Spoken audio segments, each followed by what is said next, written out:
So బేసిక్గా మూవీకి వెళ్తున్నాము హిట్ 3.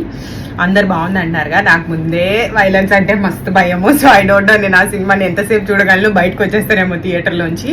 Fingers crossed. దిలీప్ ఎగ్జైటెడ్గా ఉన్నాడు, దిలీప్కి ఇష్టం వైలెన్స్.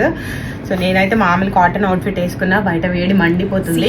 అండ్ మాయిశ్చరైజర్ అప్లై చేసుకున్నా. ఈ వేడికి మేకప్ వేసుకోవాలనిపించట్లేదు, కానీ బయటకు వెళ్తున్నా. సో ఇలాంటి డేస్ కి I use Aqualogica's bright plus tone up sun screen. ఈ ప్రోడక్ట్ మన స్కిన్ టోన్ ని ఈవెన్ చేసి మన ఫేస్ ఫ్రెష్ అండ్ బ్రైట్ గా కనిపించేటట్టు చేస్తుంది. It comes with SPF 50 and ఇందులో కోజిక్ యాసిడ్ ఉంది which helps brightening the skin, and blueberry which refreshes dull skin. అస్సలు వైట్ కాస్ట్ లేదు, ఈజీగా బ్లెండ్ అయిపోతుంది, లైట్ వెయిట్, నా స్కిన్ టోన్ కి పర్ఫెక్ట్ గా సెట్ అయింది. అండ్ మీరు ఇక్కడ క్లియర్ గా చూడొచ్చు బిఫోర్ అండ్ ఆఫ్టర్ నా స్కిన్ ఎంత బ్రైట్ గా కనిపిస్తుందో after applying this sun screen. ఈ సమ్మర్ లో డైలీ గెట్ రెడీస్ కి ఈ ప్రోడక్ట్ పర్ఫెక్ట్ గా ఉంటుంది. Use my coupon code 20JABLI for 20% off on Aqualogica's website. This product is also available in Amazon, Flipkart, Nykaa and Purple. మూవీకి highlight Nani యాక్టింగే. నాకు violence పెద్దగా నచ్చదు కాబట్టి నాకు యావరేజ్ గా అనిపించింది.